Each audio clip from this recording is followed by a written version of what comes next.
मेनू दिखाओ। उपन्यास ऑनलाइन पूरा पढ़े। उपन्यास बिन। उपन्यास सर्वनाश का लोहार अध्याय 256। नक्काशी पीस ना 2। गुना प्रिय पाठकों, अधिक अध्यायों के अनुवाद में हमारी टीम की सहायता के लिए यहां दान करें। URL सर्वनाश का लोहार 256 नक्काशी पीस ना 2 पब फ्यूचर द्वारा विज्ञापन।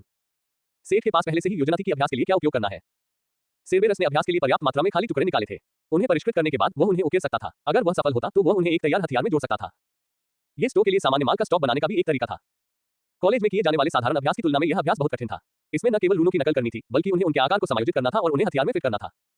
उनकी एकमात्र मदद 101 ऑफ एचिंग थी। दानवबाज के लिए सामान्य प्रथाओं पर एक पाठ्यपुस्तक। खुशी की बात है कि यह उत्कीर्ण शिलालेखों के सिद्धांतों के बहुत समान थी। जब आइटम समाप्त हो गया तो ये प्राचीन रून जटिल सजावटी इनले की तरह दिखेंगे। उन्होंने 2 वाक्यों से ज्यादा लंबी न होने वाली एक छोटी कविता से शुरुआत की। इन राक्षसी जादू के प्रभाव गाथा गीतों से मिलते जुलते थे। साम्राज्य के सर्किट के विपरीत जो अक्सर विशिष्ट संख्यात्मक मूल्यों के साथ आते थे, ये प्रभाव स्पष्ट थे। उन्होंने जो श्लोक चुना था वह लड़ाई के दौरान ताकत और गति को थोड़ा बढ़ाने वाला था। श्लोक में युद्ध के एक छोटे से दानव का आह्वान किया गया था। कौशल की सहायता और मार्गदर्शन के बिना ये बहुत काम था। बहुत ज्यादा स्याही लगाने से सामग्री खराब हो सकती थी। रून को उकेरते समय गलतियां विफलता का कारण बनती हैं। रून के बीच की दूरी गलत होने से विफलता होती है। वर्तनी की गलतियां स्पष्ट रूप से विफलता का कारण बनती हैं। अब वाक्य लिखने की कोशिश करने से पहले अलग अलग रूनों का अभ्यास करना समझदारी भरा था। जोन में प्रवेश करने में कुछ समय लगा। वह कार्य पर अत्यधिक केंद्रित था। कुछ घंटों की मेहनत और 20 से अधिक तलवारों को बर्बाद करने के बाद सेठ अंततः कविता को पूरा करने में सफल हो गया। लेस देन डिंग, आपने कौशल एचिंग शुरुआती लब 1 हासिल कर लिया है। Greater than less than ding, less than etching greater than को आपके less than enchantment greater than catalogue में जोड़ दिया गया है। Greater than. अंत में सेठ ने जादू की खिड़की खोली। उत्कीर्ण गाथागीत गणना और मंत्र मुग्ध करने के अलावा अब इसमें नक्काशी भी प्रदर्शित की गई। नियम गाथागीत गणने के समान ही थे। प्रविष्टि के रूप में जोड़े जाने से पहले नक्काशी को सीखना आवश्यक था। Less than etching greater then ने वास्तव में विभिन्न पाठों को सीखने और निष्पादित करने में बहुत कम मदद की। बड़ा सुधार इस तथ्य के साथ आया कि कौशल परस्पर क्रिया कर सकते हैं। उत्कीर्ण के समान ही वह less than blueprint greater than का उपयोग विभिन्न हथियारों पर शिलालेख लगाने में मदद के लिए एक मार्गदर्शक के रूप में कर सकता था। गाथा गीतों की तरह उसे भी एक एक करके शिलालेखों को सीखना होगा। शायद वह शिलालेखों को प्राप्त करने के लिए हथियारों को स्कैन भी कर सकता है। ये कुछ ऐसा था जिसे उसे भविष्य में परखने की आवश्यकता थी। फिलहाल उसने वह तलवार बना ली है जिसे उसे यह हुनर हासिल करने में मदद मिली थी। पूरी हुई वस्तु को देखकर उसके मन में नए सवाल उठे। पब फ्यूचर द्वारा विज्ञापन। लेस देन युद्ध तलवार। असामान्य क्षति 300। स्थायित्व 900। 1 धारक की वीरता के अनुरूप शक्ति में थोड़ी वृद्धि होती है। 2 चपलता धारक की वीरता के अनुरूप थोड़ी बढ़ जाती है। जटिल रून कार्यों के साथ एक सरल तलवार। जर्नीमैन स्मिथ का एक अभ्यास टुकड़ा। Greater than. कौशल में वृद्धि के कारण जब उसने पहली बार शुरुआत की थी तब उसने जो तलवारें बनाई थी उनकी तुलना में आधार आंकड़ों में बहुत अंतर था। जादू अपने आप में थोड़ा अस्पष्ट था, लेकिन यह अजीब बात नहीं थी। खासियत यह थी कि शिलालेख ने 2 प्रभाव दिए। सेठ को अचानक आश्चर्य हुआ कि क्या गाथागीतों और कविताओं में भी अलग अलग स्तर होते हैं, जैसे कि जादू के बीच होते हैं। जादू को उनकी जटिलता के अनुसार क्रमबद्ध किया गया था और जितना अधिक व्यक्ति का कौशल होगा उतना ही आसान और अधिक जादू एक आइटम में जोड़ा जा सकता है। वाक्यांशों को उकेरने का तकनीकी पहलू उतना कठिन नहीं था। उत्कीर्ण में उनकी निपुणता और पिछले अनुभव के साथ नहीं, इसलिए ऐसा नहीं हो सकता था कि उन्हें सर्किट की तरह जटिलता के आधार पर रैंक किया गया हो। ट्रिथ ने जो कुछ उसे बताया था और जो कुछ उसने पढ़ा था, उसके बाद अकेले अपना दिमाग खराब करने के बजाय उसने अपनी जेब में मौजूद लिचिकॉन से पूछा, क्या आप गंभीर हैं? बेशक गाने और गढ़े गए गाथागीत भी सिस्टम के रैंक के अनुसार रैंक किए जाते हैं। महाकाव्य गाथागीत लिखना एक कवि की सबसे बड़ी आकांक्षा है। मुझे कैसे पता? ये तो किताब में नहीं लिखा है। सेठ ने केवल लंबाई के आधार पर गाथागीतों का चयन किया था क्योंकि उन्हें लगता था कि वे आसान है। बेशक ऐसा नहीं है। वे ऐसी कोई चीज क्यों लिखेंगे जिसे कोई भी कवि एक नजर में देख सकता है? सेठ हैरान था। ये समझ में आया कि वह अपने पेशे से बाहर की चीजों जैसे कि सामग्री की श्रेणियों को नहीं देख सकता था। ये सिर्फ इतना था कि जब बात टेक्स्ट जैसी चीजों की आती थी तो वह इसके बारे में कभी नहीं सोचता था। इससे उसे वह समय याद आ गया जब नेडिल ने उसे समझाया था कि पेशे के आधार पर एक ही सामग्री का अलग अलग मूल्य भी हो सकता है। इससे उनके मन में एक अलग पेशे की ओर भी विचार आया। तो फिर क्या ये जादूगरों के लिए भी वही बात है? हाँ, ये हमारे लिए भी ऐसा ही है। एक उच्च श्रेणी का जादूगर एक दुर्लभ या महाकाव्य जादू बना सकता है, ठीक वैसे ही जैसे आप ये बनाते हैं और किसी आइटम को मंत्रमुग्ध करके उसकी रेटिंग बढ़ा सकते हैं। सेठ बैठ गया। नई अंतर्दृष्टि ने कुछ एहसासों को जन्म दिया। ये कितना बुरा था कि उसे एक महाकाव्य वस्तु बनाने के लिए इतना कुछ करने की जरूरत थी और एक जादूगर बस एक छड़ी को लहराकर एक घटिया वस्तु को शक्ति दे सकता था। आप क्या बकवास सोच रहे हैं? जादूगरों को भी अपने कौशल को निष्पादित करने के लिए सामग्री की आवश्यकता होती है, ठीक वैसे ही जैसे आप करते हैं। वास्तव में जादूगर बनना बहुत अधिक महंगा है क्योंकि अगर जादू विफल हो जाता है तो सभी सामग्री खो जाती है। आप अपने असफल उत्पादों को रिसाइकिल कर सकते हैं। एक जादूगर ऐसा नहीं कर सकता। कल्पना कीजिए कि आपको एक बार में 20 से ज्यादा तरह की दुर्लभ और बेहतरीन सामग्री इकट्ठी करनी पड़े और फिर असफल हो जाना पड़े। मुझे मास्टर बनने में 100 साल से ज्यादा लग गए और मैं कभी भी कोई महान जादू नहीं बना पाया। अल की आवाज से निराशा झलक रही थी। लिच के रूप में उसका बहुत सारा समय जादू के लिए सामग्री इकट्ठा करने में बीतता था। अपने बचकाने विचारों के लिए थोड़ा शर्मिंदा होकर सेठ ने माफी मांगी। जादूगरनी ने उसे समझाया कि कोई बात नहीं, लेकिन उसके बाद से वह चुप रही। सेठ ने कुछ खाना खाया और वापस आकर दूसरे शिलालेख में महारत हासिल की। घंटों अभ्यास के बाद दूसरे शिलालेख का निष्पादन थोड़ा आसान हो गया। दूसरा शिलालेख ऐसा था जिसका प्रभाव मान को जलाने जैसा था। सेठ ने जब इसका अभ्यास करना शुरू किया तो उसे आत्मविश्वास महसूस हुआ, लेकिन जल्दी उसका चेहरा गंभीर हो गया। हालांकि पाठ में केवल 2 वाक्य थे, लेकिन उसे महसूस हो रहा था कि उसके दिमाग में कुछ चल रहा है। यह संभवतः पहले वाले से उच्च रैंक वाला छंद था। सेठ के लिए यह कोई समस्या नहीं थी क्योंकि उस समय उसके पास मानसिक ऊर्जा का एक विशाल भंडार था। उसे बस इसकी आदत डालने की जरूरत थी ताकि यह उसे शिलालेख लिखते समय परेशान न करे। पाठ बहुत सरल लग रहा था, लेकिन सेठ को पहली बार सफल होने से पहले 7 बार प्रयास करने की जरूरत थी। लेस देन पाइरोकिनेज ग्रेटर देन का उपयोग करते समय लड़ाई के दौरान मदद करने वाले उसके सभी आइटम प्रभाव नक्काशी की लागत को कम करने में काम नहीं आए। इस तरह उसने इन 7 प्रयासों पर लगभग 1/4 मानसिक ऊर्जा खर्च की थी। परिणामस्वरूप जो खंजर प्राप्त हुआ वह दिलचस्प था। Less than 1 byte. दुर्लभ क्षति 230। स्थायित्व 500। पब फ्यूचर द्वारा विज्ञापन। 1 एसुरियन चलुक से 5 सेकंड के लिए लक्ष्य के मैना पर कब्जा कर लेगा, जिससे किसी भी जादू या सक्रिय कौशल का उपयोग नहीं हो सकेगा। जटिल रून कार्यों के साथ एक बहुत ही साधारण खंजर। जर्नीमैन स्मिथ का एक अभ्यास टुकड़ा। राक्षसी कलाओं ने इस वस्तु को एक असामान्य प्रभाव प्रदान किया है। Greater then. खंजर के लिए उन्होंने जो सामग्री इस्तेमाल की थी वह सामान्य असामान्य लेस देन उच्च गुणवत्ता वाला स्टील ग्रेटर देन थी, लेकिन खंजर को सिर्फ शिलालेख जोड़कर दुर्लभ दर्जा दिया गया था। इसमें कोई आत्मा नहीं थी, कोई जादू नहीं था, कोई गाथागीत नहीं था। सिर्फ पाठ ही काफी था। ये केवल अनुमान लगाया जा सकता था कि कविता कम से कम दुर्लभ श्रेणी की थी और इसका उपयोग करने के लिए उच्च आवश्यकताएं थी। सेठ को संदेह था कि 101 ऑफ एचिंग नामक पुस्तक में कोई महाकाव्य कविता होगी। प्रभाव भी कुछ ऐसा नहीं था जिस पर उपहास किया जा सके। 5 सेकंड के लिए सक्रिय कौशल और जादू को सील करना और साथ ही अज्ञात मात्रा में मैना को जलाना युद्ध में काफी भयानक था। वह इसे मीना को वैसे ही दे सकता था। खंजर को देखते हुए उसने पाया कि ब्लेड की धातु पर बहुत ज्यादा दबाव था। शायद यही कारण था कि इसकी स्थायित्व कम हो गई थी। इससे उसे ये भी पता चला कि पाठ लिखने में उस पर इतना दबाव क्यों पड़ा था। अगर यह एक दुर्लभ कविता थी और वह सामान्य स्याही का इस्तेमाल कर रहा था, तो शायद कम स्थायित्व और अधिक खपत इस असमानता का प्रभाव था। स्याही अपने आप में इतनी शक्तिशाली नहीं थी कि वह राक्षस के आशीर्वाद को रोक सके, इसलिए उसे इसकी कीमत चुकानी पड़ी। देर हो रही थी और सेठ ने दिन भर रुकने का फैसला किया। वह रात के खाने के लिए कैफेटेरिया में गया जहां उसकी मुलाकात ज्यादातर लोगों से हुई। यूल कैट्सफर अभी लौटा था और खाने की एक मेज को तहस-नहस कर रहा था। फिन और मीना ने हाथ हिलाकर उसका अभिवादन किया जबकि पार्टी के बाकी लोगों ने उसका अभिवादन किया। वह उनके साथ टेबल पर आ गया। क्या हाल है दोस्तों? उसने बैठते हुए पूछा। राजकुमारी हमें व्यस्त रखती है, माइक ने थका हुआ उत्तर दिया। तुम्हारे लिए यह बहुत बुरा है। ओह हाँ मीना, ये लो, मुझे पता है कि यह कुछ खास नहीं दिखता, लेकिन इसका प्रभाव बहुत उपयोगी है। उसने साधारण दिखने वाला खंजर उसे थमा दिया और उसके फायदे और प्रभाव के बारे में बताया। उसने समय आने पर एक बेहतर खंजर बनाने का वादा भी किया। लेकिन आखिरी हिस्सा अब और नहीं सुना गया क्योंकि न केवल मीना बल्कि पार्टी के बाकी लोग भी गोल आंखों से खंजर को देख रहे थे। चूंकि सभी का ध्यान भटक गया था, इसलिए सेठ ने खाना जमा करना शुरू कर दिया। क्या ये सचमुच कौशल और जादू को थोड़े समय के लिए सील कर सकता है? यही तो वर्णन में लिखा है। बढ़िया है ना? उसने दोनों वाले के बीच में कहा। अच्छा, यह एक जादूगर हत्यारा है। फिन को ऐसे दस्ताने चाहिए जिनका प्रभाव हो। नन्ही परी ने लेजर जैसी चमकती आंखों से चिल्लाते हुए कहा। उसकी निगाह से सेठ की खोपड़ी में छेद हो गया। मुझे दे दो, मुझे दे दो, मुझे दे दो। सेठ उसे चुपचाप चिल्लाते हुए सुन सकता था, जैसे कोई छोटा बच्चा अपने माता-पिता को प्रभावित करने की कोशिश कर रहा हो। डकारा, बहुत बेहतर है। जरूर, मैं तुम्हें एक बनाने की कोशिश करूंगा। उसने मेज पर रखे खाने का सबसे बड़ा हिस्सा चूसने के बाद संतुष्ट होकर कहा। जब हर कोई खंजर के बारे में बहस करने में लगा हुआ था, तब उसने लिन के अपना खाना लाने का इंतजार करते हुए उनका खाना चुरा लिया था। वे केवल आह भरकर लिन से और कुछ लाने को कह सकते थे। ओह हाँ, विलिस परिवार के बारे में कोई खबर है? सेठ ने पूछा क्योंकि उन्हें बात करने का मौका मिला था। उनका कोई निशान नहीं, कहीं भी नहीं, माइक ने जवाब दिया। अजीब, पब फ्यूचर द्वारा विज्ञापन। संपर्क टॉस साइट में दान करें, मेनू दिखाओ। उपन्यास ऑनलाइन पूरा पढ़े। उपन्यास बिन। उपन्यास सर्वनाश का लोहार अध्याय 257 नक्काशी पीसना 3। गुना प्रिय पाठकों, अधिक अध्यायों के अनुवाद में हमारी टीम की सहायता के लिए यहां दान करें। URL सर्वनाश का लोहार 257 नक्काशी पीसना 3 ads by pub future. Delta में कहीं मुझे अभी भी विश्वास नहीं हो रहा है कि वे अंकल वेलिन को मारने में कामयाब हो गए। अब उस राक्षस को चाचा कहना बंद करो। अब हमें क्या करना चाहिए? मेरे पास एक विचार हो सकता है। अपनी पिछली यात्रा के दौरान मैं कई लोगों से मिला था, वे शायद हमारी मदद कर सकें। यह एक योजना की तरह लगता है। बार कॉलेज। नक्काशी का हुनर हासिल करने के अगले दिन से स्ट्रीट की दुकान पर गया। एक बहुत ही अस्त-व्यस्त राक्षस ने दरवाजा खोला। तुम्हें क्या हुआ? ऐसा लग रहा है जैसे तुमने किसी पागल शैतान से लड़ाई की है। और इसमें गलती किसकी है? मूडी दानव ने क्रोधित होकर पूछा। क्या आपके पड़ोसी ने कोई पागल शैतान या कुछ और छोड़ दिया है? नहीं, मुझे तुम्हारे लिए वह बेवकूफी भरा कौशल स्क्रॉल लाना था। मैंने इस शहर में सबसे ज्यादा स्क्राइब की दुकानों में एक को ढूंढा। यहाँ चले जाओ, मैं आज के लिए दुकान बंद कर दूंगा। सेठ को उम्मीद नहीं थी कि दानव इतना समर्पित होगा। उसने खुशी-खुशी स्क्रॉल ले लिया और उसे अकेला छोड़ दिया। अभी कौशल को आत्मसात करना अच्छा विचार नहीं था। सेठ स्क्रॉल का उपयोग करने के लिए मिनास मार लौट आया। वह अपने निजी कमरे में अपने बिस्तर पर बैठ गया और कौशल को आत्मसात करने के लिए शांत हो गया। विदेशी ज्ञान को अपने सिर में ठूंसने का एहसास दुखदाई तो नहीं था, लेकिन सुखद भी नहीं था। उपयोगकर्ता इसे अनुभव करते समय असुरक्षित जगह पर नहीं रहना चाहेगा। Ads by pub future. विदेशी शब्दावली और वर्णों की श्रृंखला उसके दिमाग में भर गई और तब तक उसके मस्तिष्क पर हावी रही जब तक कि उन्हें जगह नहीं मिल गई। लेस देन डिंग। आपने कौशल दानव भाषा दक्ष 0.4 सीख लिया है। Greater then. निपुण स्तर 4 एक देशी वक्ता का स्तर था और कौशल इसे स्वयं सीखने की तुलना में बहुत अधिक सुव्यवस्थित था। जब उसने स्कूल में पुरानी अल्फिस अल्फा की प्राचीन भाषा सीखी तो उसे अक्सर शब्दावली याद रखने में समस्या होती थी।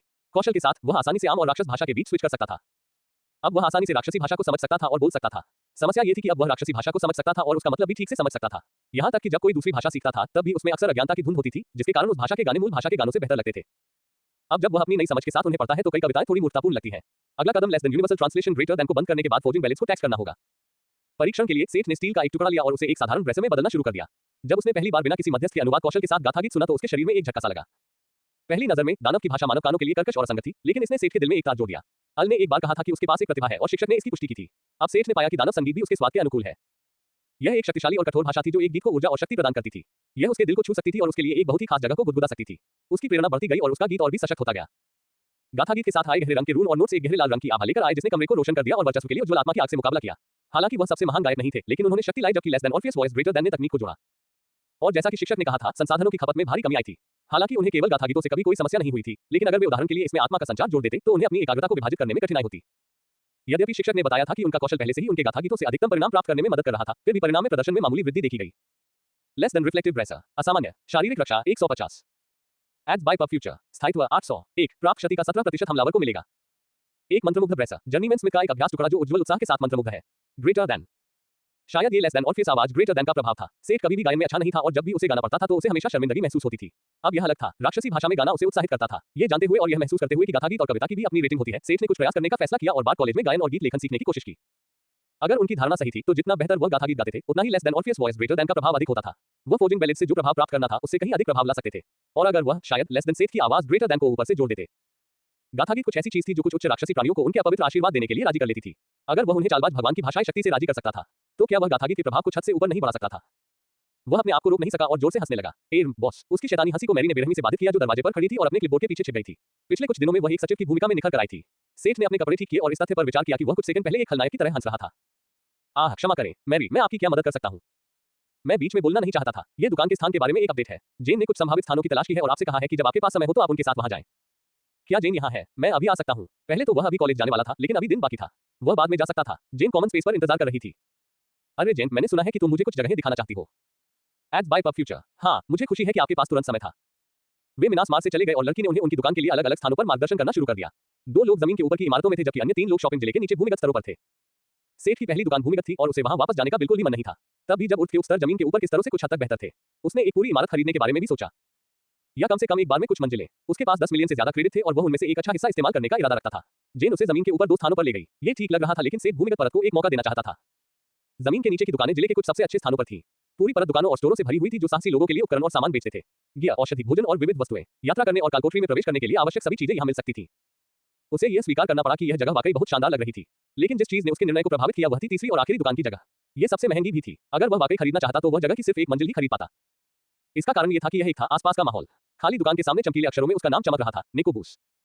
छोटा सा शर्मनाक सुपर हीरो ट्रेन के लिए जिम्मेदार आदमी। Show window body builder pose में हीरो सूट पहने पुतलों से भरी हुई थी। ये सेठ के स्टोर के लिए जगह थी। ये वही युद्ध का मैदान था जिसे उसने चुना था। ये सिर्फ उन अंधी भेड़ों को कवच की असली महिमा दिखाने के लिए नहीं था। यह इसलिए भी था क्योंकि वे कोई भी सामान साझा नहीं करते थे। सेठ हथियार, कवच, सहायक उपकरण और औषधि बेचता था। निको बूस एक शुद्धतावादी दर्जी था और सिर्फ हीरो सूट, केप और लबादे बेचता था। अगर निको बूस वाकई उतने ही लोकप्रिय थे जितने की लग रहे थे, तो ये दुकान खोलने के लिए एक अच्छी जगह थी। सुपर हीरो सूट कपड़े के कवच थे जिन्हें वैसे ही पहना जा सकता था। लेकिन अगर किसी के पास डिजाइनर कपड़े के कवच को देखने के लिए पैसे हों, तो वे शायद अपने दूसरे गियर पर भी कंजूसी नहीं करेंगे। कवच को ऊपर पहना जा सकता था। सहायक उपकरण तो बिल्कुल आसान थे और हथियार की जरूरत किसे नहीं होती। चूंकि वह तीनों मंजिलें एक साथ नहीं खरीद सकता था, इसलिए उसने जेन से कहा कि वह उन्हें अभी किराए पर ले ले। पहली मंजिल पर असामान्य और दुर्लभ वस्तुएं और औषधियां रखी जाएंगी। दूसरी मंजिल उन वस्तुओं के लिए आरक्षित होगी जिन्हें वह बेचना चाहता था। इस मंजिल पर केवल उन्हीं लोगों को जाने की अनुमति होगी जिनके पास सिफारिश होगी या जिनके पास आवश्यक धन होगा। तीसरी मंजिल पर सिफारिश किए गए मेहमानों के लिए एक रेस्तरां होगा। यहाँ वे लिंक द्वारा टॉवर की रसोई में पकाए गए भोजन को परोस सकते हैं। इन्वेंट्री की बदौलत यह वास्तव में मायने नहीं रखता था कि खाना कहाँ पकाया गया था। भोजन यहाँ लाया और परोसा जा सकता था। इस तरह वे अपने खाना पकाने के स्तर को बेहतर बनाने के लिए खाद्य लिंक पीसकर पैसे भी कमा सकते थे। जब से वह रसोई में आया है, तब से वह खाने पीने की चीजों की खोज में बहुत मेहनत कर रहा है। वह आदमी उपकरणों के बारे में बात करना बंद नहीं कर पा रहा था, जैसे कोई अधेड़ उनका आदमी अपनी स्पोर्ट्स कार के बारे में बात कर रहा हो। कम से कम इससे सेठ को उस आदमी के लिए रसोई के बर्तन बनाने की अपनी ड्यूटी से मुक्ति मिल गई। जब जेन ने उसे बताया कि यह जगह उसके लिए है, तो उसने कहा, मैं सौदा पूरा करने के लिए तुरंत मालिक से बात करूंगा। और जब सभी कागजी कार्रवाई पूरी हो जाएगी, तो जगह को सुसज्जित करने में कुछ और समय लगेगा। उत्पादों, मेज और कुर्सियों के लिए शेल्फ और रैक और रेस्तरां के लिए सजावट। कर्मचारी भी, दुकानों के लिए सिर्फ क्लर्क ही नहीं, बल्कि रेस्तरां के लिए सब भी। करने के लिए बहुत कुछ था और सेठ खुश था कि वह ये सब अपने प्रशासनिक स्वामियों पर छोड़ सकता था। हाँ, उनके प्रशासन के स्वामी। वह इस लेवल पर मुस्कुराना बंद नहीं कर सका। शायद उसे मिनास मार में 2 आसन यूरो देने चाहिए और उनके ऊपर इसके साथ एक चिन्ह लगाना चाहिए। हाँ, उन सभी को इस तरह के उपनाम होने चाहिए। ये सिस्टम की पूरी गेम सेटिंग में फिट बैठता है और शायद उनके संगठन के लिए अच्छी किस्मत भी ला सकता है। किसे पता था? Ads by pub future. संपर्क टॉस साइट मैप दान करें, मेनू दिखाओ। उपन्यास ऑनलाइन पूरा पढ़े। उपन्यास बिन। उपन्यास सर्वनाश का लोहार, अध्याय 258। स्मिथ की आवाज।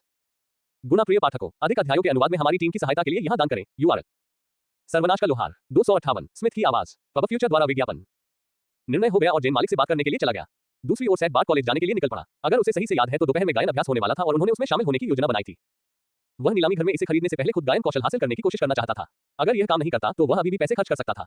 गायन कौशल बहुत आम था और बहुत कम लोग इसकी तलाश करते थे। इसकी कीमत अभी भी कुछ सोने के सिक्के ही थी, इसलिए कोई भी इसे सस्ता नहीं कह सकता था। वह थोड़ा देर से आया था। जब सेठ हॉल में दाखिल हुआ तो सभी के चेहरे उसकी ओर मुड़ गए। वह हमेशा राक्षसों के बीच की विशाल विविधता से थोड़ा हैरान था, लेकिन जो बात उसे वास्तव में हैरान कर रही थी वह ये थी कि एम्बर भी यहाँ थी। क्या वह राक्षस लड़की हर गायन अभ्यास में शामिल होती थी, या ये सिर्फ एक संयोग था? शायद पहली बार उसे लगा कि वह संगीत के प्रति बहुत गंभीर है। देर से आने के लिए क्षमा करें मिस्टर स्मिथ, आप उम्मीद से भी जल्दी वापस आ गए हैं। मैं सुन सकता हूं कि आपने पहले ही राक्षसी भाषा सीख ली है। बहुत बढ़िया। गीत के बोल लीजिए और गायक मंडली के साथ गाने की कोशिश कीजिए। सेठ ने गीत का एक पन्ना लिया और उसे निराशा हुई कि संगीत में नोट्स भी शामिल है। दानव नोट्स। उसने दिल से उम्मीद की कि सिस्टम उसे इसके लिए एक कौशल देगा। तब तक वह बस बाकी लोगों के नेतृत्व का पालन करेगा। सभी के एक साथ राक्षसी धुन गाने से न केवल उसका दिल दहल गया, बल्कि पूरा कमरा कांप उठा, मानो वे किसी बड़े राक्षस को बुला रहे हो। लेकिन गाने की थीम दरअसल एक दुखद प्रेम कहानी थी। पहले तो वह चुपचाप गाता था, लेकिन जल्द ही वह संगीत के प्रवाह में ढल गया और उसकी आवाज मजबूत होती गई तथा बाकी गायकों के साथ घुल मिल गई। यह उसकी आवाज थी, कोई कौशल नहीं। कमरे में प्रवेश करने से पहले उसने लेस देन और फेस की आवाज ग्रेटर देन बंद कर दी थी। उसका मानना था कि अगर वह वास्तव में अकेले गाए तो गायन कौशल हासिल करना आसान होगा। बिना किसी अनुवाद या कौशल प्रवर्धन के सेठ ने गायन किया और शक्ति में गायक मंडली के कवियों से मिल खाया। लेकिन वह बहुत जोर से बोलने की हिम्मत नहीं जुटा पाया। अभी भी कुछ गलतियां थी जो उसने की थी, जिनके बारे में वह अच्छी तरह जानता था, और शायद कई ऐसी भी थी जिनके बारे में उसे पता नहीं था। लेकिन सबसे महत्वपूर्ण पहलू पूरा हो गया था। सेठ को इस विदेशी संगीत को गाने में आनंद महसूस हुआ। वह न केवल अपने शिल्प कौशल को आगे बढ़ाने के लिए बल्कि इसे सीखने के लिए प्रेरित हुआ। पब फ्यूचर द्वारा विज्ञापन। मेंटेस हर किसी को यह सलाह देती रही कि उसे क्या और कैसे सुधारना है, मानो वह छात्र की आवाज को अलग अलग पहचान सकती हो। वह अक्सर सेठ से बात करती थी, लेकिन वह उसकी सलाह के लिए आभारी था। पाठ में 2 घंटे लगे और वह महसूस कर सकता था कि उसकी गायकी में उल्लेखनीय सुधार हुआ है। पाठ के बाद एम्बर दालान में उसके पास पहुंची। अरे तुम बहुत अच्छे थे। धन्यवाद, लेकिन आप कह सकते हैं कि मैंने अभी शुरुआत की है। मैं अभी भी नौसिखिया हूं। मेरे पास अभी तक गायन कौशल भी नहीं है। एम्बर ने आश्चर्य से उसकी ओर देखा, फिर उसकी आंखों में कुछ समझ की चमक जगी। आपने कहा था कि आप एक लोहार थे, है ना? तो ये समझ में आता है। विशेषज्ञता के आधार पर ऐसी कक्षाओं में लेस देन गायन ग्रेटर देन या लेस देन चित्रकारी ग्रेटर देन जैसे अधिक रचनात्मक कौशल हासिल करने की सीमा काफी अधिक हो सकती है। सच में, सेठ को पता था कि कक्षाएं कक्षा कौशल के अलावा अन्य कौशल हासिल करने की कठिनाई को बढ़ा या घटा सकती हैं। उसने बस यह उम्मीद नहीं की थी कि गायन जैसा अपेक्षाकृत सामान्य कौशल सीखना कठिन हो सकता है। हाँ, चिंता करने की कोई जरूरत नहीं है। अगर इसमें बहुत ज्यादा समय लगता है तो आप शायद किसी किताब की दुकान में कौशल स्क्रॉल पा सकते हैं। वे बहुत महंगे नहीं हैं। किताबों की दुकान, मैं नीलामी घर में देख लेता। नीलामी घर, मुझे नहीं लगता कि तुम इसे वहां पा सकोगे। इस तरह के सामान्य कौशल की कोई उच्च मांग या कीमत नहीं होती। बस शहर में पूछो, तुम्हें एक मिल जाएगा। दानव ने सलाह दी। आज वह संदिग्ध रूप से दोस्ताना व्यवहार कर रही थी, या फिर उसने उसे गलत समझा था। आप संगीत के प्रति बहुत समर्पित हैं, है ना? नहीं, नहीं। Ads by pub future. उसने आश्चर्य से ऊपर देखा और जल्दी से नजरें फेर ली। वह सही था। जब बात किसी ऐसे विषय की आती जो उसे प्रिय हो तो वह ज्यादा गंभीर हो जाती थी। क्या आप हर गायन अभ्यास में शामिल हो रहे हैं? हाँ, उसने शर्माते हुए कहा। तो अब से हम नियमित रूप से एक दूसरे से मिलेंगे, सेठ ने मुस्कुराते हुए कहा और चला गया। उसे पहले से ही पता था कि स्क्रॉल कहाँ मिलेगा। कुछ मिनट बाद तुम फिर। उदास स्ट्रिथ ने आज दूसरी बार दरवाजा खोला। हाँ, मेरे पास एक और कौशल स्क्रॉल है जिसे मुझे तुम्हारे लिए ढूंढना है, उसने मुस्कुराते हुए कहा। इसके साथ ही उसने कम रोजगार वाले दानव बाग को एक और कौशल स्क्रॉल की तलाश करने का महाकाव्य कार्य दिया। वैसे शायद आपको मुझे उस प्रशिक्षु का नाम बताना चाहिए जिसके बारे में आपने मुझे बताया था। यह उसे अपमानित करने या ऐसा कुछ करने में मददगार होगा। ओह ओह, वह ट्रिथ आश्चर्य में थोड़ा हकलाया। इस बारे में चिंता मत करो, बस उन्हें दिखाओ कि आप हथियारों या कवच में विशेषज्ञता के बिना भी जबरदस्त चीजें बना सकते हैं। इतना ही काफी होगा। मुझे किसी भी तेज परिणाम की उम्मीद नहीं है, इसलिए जल्दबाजी करने की कोई चिंता नहीं है। संदेह है, लेकिन ठीक है, मैं अब चलता हूँ। इसके साथ ही सेठ मिनास मार लौट आया। चूंकि एक स्थान मिल गया था और बाग कॉलेज के साथ चीजें कमोबेश सुलझ गई थी, असली काम जल्द ही शुरू होने वाला था। टावर के संचालन की व्यवस्था करने का समय आ गया था। फिलहाल हर कोई जो चाहे कर रहा है, वह जल्द ही खत्म हो जाएगा। Ads by pub future. शाम हो चुकी थी, इसलिए सेठ ने 13 लॉर्ड्स को रात्रि भोजन के बाद बैठक के लिए आमंत्रित करने का निर्णय लिया। ठीक है, मैंने सभी को मिनस मार के भविष्य के संचालन के बारे में बात करने के लिए बुलाया है। मुझे लगता है कि हमें कुछ कर्तव्य और कार्य वितरित करने चाहिए। सेठ ने तब बात शुरू की जब सभी आ गए थे। वर्तमान में मिनास मार के लोगों में पहले से ही एक कठिन विभाजन था। मैरी और जेन प्रशासनिक सहायता थी। लिंक, ईवी, एलिसन और सेठ शिल्पकार और लड़ाकू थे, जबकि जोना, मोनिक टेका और यूल कैस्पर के सदस्य शुद्ध लड़ाकू थे। ठीक हो चुकी लिडिया को भी लड़ाकों में गिना जा सकता है, हालांकि उसने मौजूदा बैठक में हिस्सा नहीं लिया था। वह लॉर्ड्स की सदस्य नहीं थी। सेठ उन्हें 3 विभागों में विभाजित करना चाहते थे: प्रशासन, उत्पादन और क्षेत्र सेवा। क्षेत्र सेवा सामग्री इकट्ठा करने के प्रभारी होंगे। उत्पादन सामग्री को परिष्कृत करेगा और क्षेत्र सेवा और प्रशासन को उत्पादों की आपूर्ति करेगा। प्रशासन स्टोर, वित्त और रसद की देखरेख करेगा। अपनी योजना साझा करने के बाद कोई और सवाल या सुझाव? किसी के पास इस समय कोई बढ़िया विचार नहीं था, इसलिए वे चुपचाप बैठे रहे जब तक बुल्को ने आश्चर्यजनक रूप से अपना हाथ नहीं उठाया। मेरे पास एक सुझाव है, अन्यथा चुप रहने वाले विशाल ने कहा। सेठ ने उसे आगे बोलने का इशारा किया। हमारे पास एक चिकित्सा विभाग भी होना चाहिए। कुछ लोगों को चिकित्सा विभाग में कर्मचारी रखने चाहिए और सुविधाओं से परिचित होना चाहिए। मैं स्थायी स्टाफ के रूप में एक चिकित्सक और एक फार्मासिस्ट रखने का सुझाव देता हूं, सौम्य दैत्य ने सुझाव दिया। यह उचित लगता है, सेठ ने सिर हिलाकर उत्तर दिया। यह कोई बड़ा विभाग नहीं था, लेकिन महत्वपूर्ण बन सकता था। फार्मासिस्ट के साथ वे जड़ी बूटियां भी उगा सकते थे और शक्तिशाली विशेष दवाई भी बना सकते थे। चूंकि इसका एक अलग महत्व था, इसलिए फार्मासिस्ट टीवी आइलेसन के रास्ते में नहीं आएगा, बल्कि संभावित कमियों को पूरा करेगा। एक बात स्पष्ट थी, अभी तक वे लोग इतने पर्याप्त नहीं थे कि इस तरह का पृथक्करण पूरा कर सके। अभी तक चिकित्सा प्रभाग के लिए कोई स्टाफ नहीं था। शुद्ध लड़ा के क्राफ्टर्स के बिना संतुलित दल नहीं बना सकते थे, इसलिए हर कोई मिशन पर उनके साथ जुड़ता रहता था। वे स्तर में भी बहुत पीछे नहीं रह सकते थे। और दुकान सिर्फ मैरी और जेन के साथ नहीं चल सकती थी। आज उन्होंने इन विभागों के लिए नेताओं का चयन किया। नेता को स्पष्ट विभाजन की सुविधा के लिए परिवर्तनों को लागू करने की जिम्मेदारी होगी, जैसे सदस्यों की भर्ती करना। मैरी और जेन प्रशासन के नेता बने, जबकि माइक और मोनिक क्षेत्र सेवा के नेता बने। बुल्को ने ही सुझाव दिया था कि उसे चिकित्सा विभाग की जिम्मेदारी दी जाए। माइक यूलकैट्स फर्क का नेता था और मोनिक संख्या को भरने के लिए जिम्मेदार होगी, ताकि उसकी पार्टी शिल्पकारों के बिना काम कर सके। विस्फोटक सुंदरता में एक अच्छा करिश्मा और दृढ़ता थी। सेठ को नहीं पता था कि वह एक अच्छी नेता होगी या नहीं, लेकिन उसके पास अनुभव का एक बड़ा खजाना था। सेठ ने उत्पादन का जिम्मा संभाला, जिसका शाब्दिक अर्थ था कि उसे अभी बहुत कुछ करने की जरूरत नहीं थी। उन्हें फिलहाल ज्यादा कारीगरों की जरूरत नहीं थी और बाकी सभी के पास उच्च श्रेणी की सुविधाएं थी। उसे सिर्फ एक काम करना था। Ads by pub future. संपर्क टॉस साइट मैप दान करें। मेनू दिखाओ। उपन्यास ऑनलाइन पूरा पढ़े। उपन्यास बिन। उपन्यास सर्वनाश का लोहार अध्याय 259 एक कार्यशाला का निर्माण। गुणा प्रिय पाठकों, अधिक अध्यायों के अनुवाद में हमारी टीम की सहायता के लिए यहां दान करें। URL सर्वनाश का लोहार 259 एक कार्यशाला का निर्माण। Ads by pub future. Production के प्रभारी के रूप में सेठ को यह सुनिश्चित करना था कि सभी के पास उनके काम के लिए उपयुक्त क्राफ्टिंग स्टेशन हो। वर्तमान में ऐसा करने वाला एकमात्र व्यक्ति वह स्वयं था। चूंकि जल्द ही उनका स्टोर खुलने वाला था, इसलिए उन्हें पीसने के लिए एक उपयुक्त जगह की जरूरत थी। पिछले कुछ हफ्तों में उनके दिमाग में कई ऐसे विचार आए थे जिन्हें वह अपनी कार्यशाला में लागू करना चाहते थे। पहला कदम था सही जगह चुनना। सेठ कमांड रूम में खड़ा था और उसके सामने मिनास मार का 3D होलोग्राम था। टावर एक बड़े खाली मैग्मा चैम्बर के पीछे बनाया गया था जो नीचे से ऊपर तक फैला हुआ था। निचली मंजिलों ने एक विस्तृत सितारा आकार का आधार बनाया। सेठ को अपनी कार्यशाला के लिए डेल्टा के नीचे पहाड़ के भीतर मैग्मा तक पहुंच चाहिए थी। उसे एक सक्रिय ज्वालामुखी द्वारा संचालित एक स्मेल्टर बनाने की आवश्यकता थी, अन्यथा वह less than Olympian silver greater than को परिष्कृत करने में असमर्थ होगा। मिनास मार, क्या आप मुझे हमारे स्थान के निकट मैग्मा जमा दिखा सकते हैं? हाल ही में उसने टावर को उसी नाम से पुकारना शुरू कर दिया था जो उसने टावर को दिया था। हाँ गुरुजी। होलोग्राम को रिफ्रेश किया गया और टावर के करीब कई नसें और छोटे कक्ष दिखाए गए। वे सभी टावर की धारणा त्रिज्या के किनारे पर एक विशाल मैग्मा कक्ष से निकले थे। वे करीब लग रहे थे, लेकिन सबसे करीब वास्तव में कई सौ मीटर दूर था।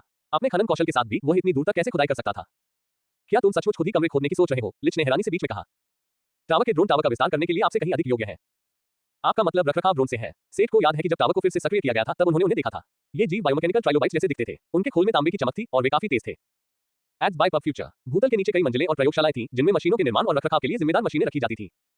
बिल्ड मोड में जाने का प्रयास करें, इससे सब कुछ बहुत आसान हो जाएगा। बिल्ड मोड्स खोलें। सकारात्मक। एक मेनू विंडो खुली जिसमें ऐसे उपकरण थे जिनका उपयोग टावर के होलोग्राम में चीजें जोड़ने के लिए किया जा सकता था। इसने सेठ को कुछ ऐसे कार्यक्रमों की याद दिला दी जो उसे वर्चुअल रियलिटी से पता थे, हालांकि यह बहुत हद तक संवर्धित वास्तविकता जैसा था। मैन्युअल रूप से एक कमरा बनाने के अलावा वह टावर अहंकार को यह भी बता सकता था कि वह क्या चाहता है और टावर स्वचालित रूप से विभिन्न संभावित विविधताएं दिखाएगा।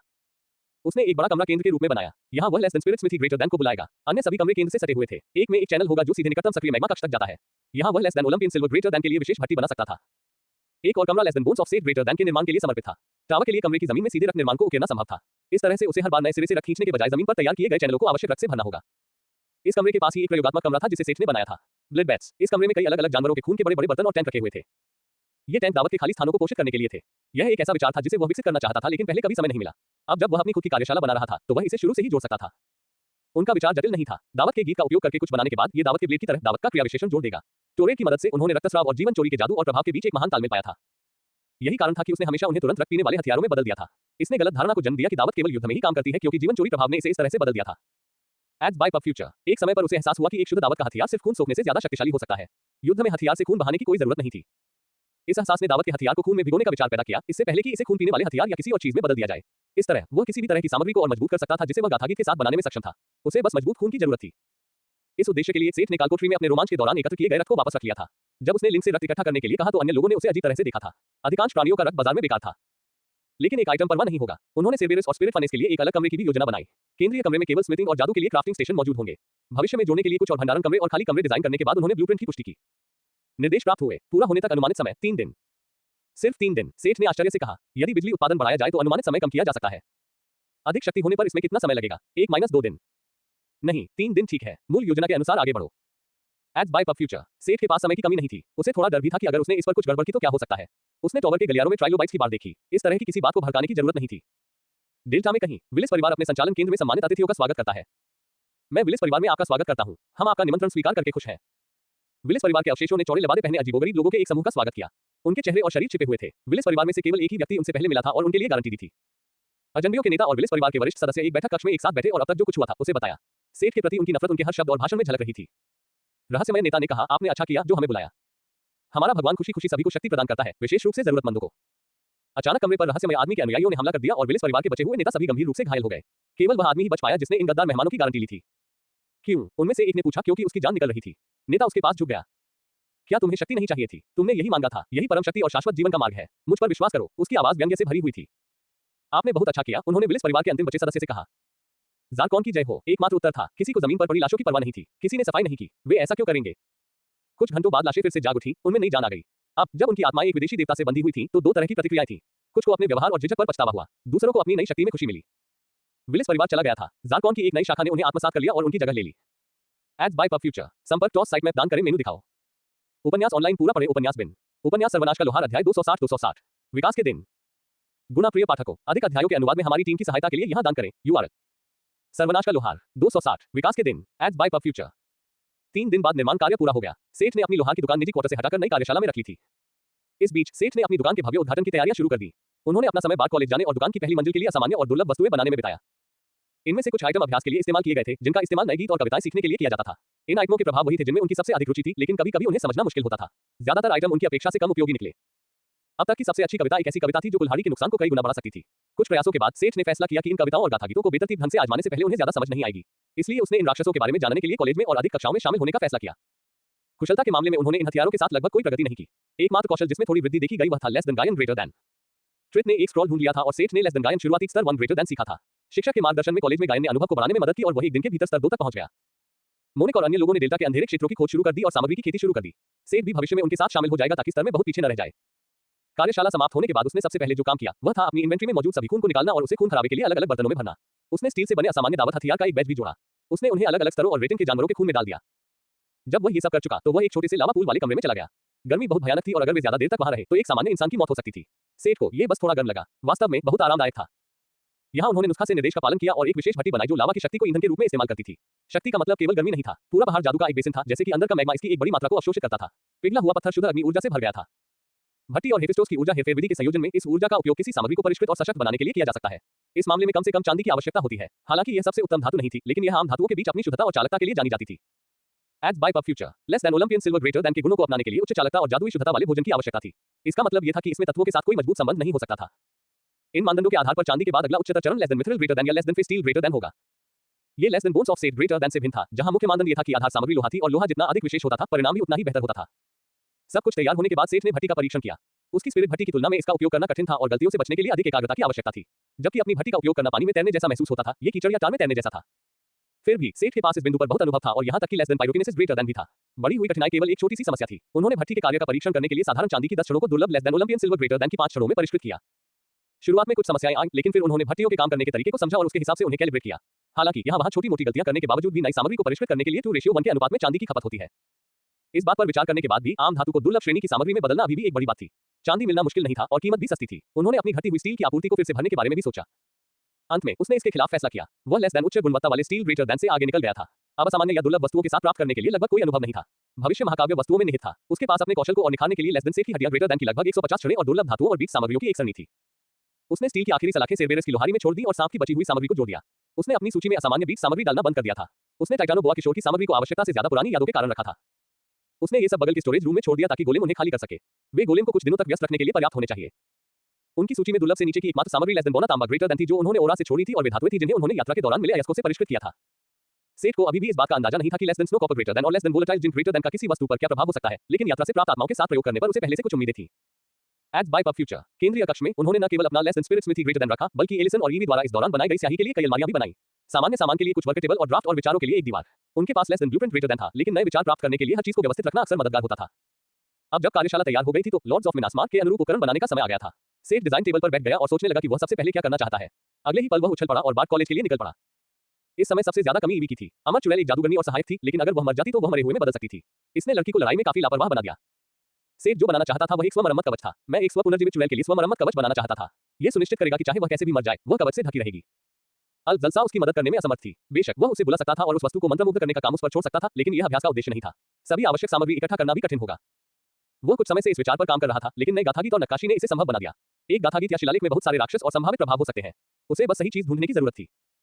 वह आत्मविश्वास से पुस्तकालय में दाखिल हुआ और उसकी प्रेरणा कम हो गई। क्या पुस्तकालय हमेशा इतना बड़ा था? ये सभी पुस्तकें गाथागीत या शिलालेखों के बारे में नहीं थी, है ना? उसने खोज फंक्शन का उपयोग किया और पुस्तकों के शीर्षकों की एक लगभग अंतहीन सूची ने उसका स्वागत किया। शायद नक्काशी करने वाले शिक्षक ट्रिथ को पता था कि काम का बोझ कैसे कम किया जाए। धीरे धीरे वह बोझ कम करने के लिए प्रयास करने लगा। वह वास्तव में उन सभी पुस्तकों को पढ़ना नहीं चाहता था। दुर्भाग्य से उसे नक्काशी के लिए प्रोफेसर नहीं मिल पाया। आज कोई अभ्यास नहीं था और वह कैंपस में नहीं था। इससे बस एक आखिरी कमी रह गई। कई दिनों की चुप्पी के बाद जब तीरथ ने सेठ को फिर से अपनी दुकान में आते देखा तो उसका चेहरा उतर गया। सेठ ने उसे खुद को ठीक करने वाले कवच के बारे में अपना विचार समझाया। मैं कुछ ऐसे गीत जानता हूं जिनका प्रभाव ऐसा ही है। लेस देन जादू ग्रेटर देन में आपका स्तर क्या है?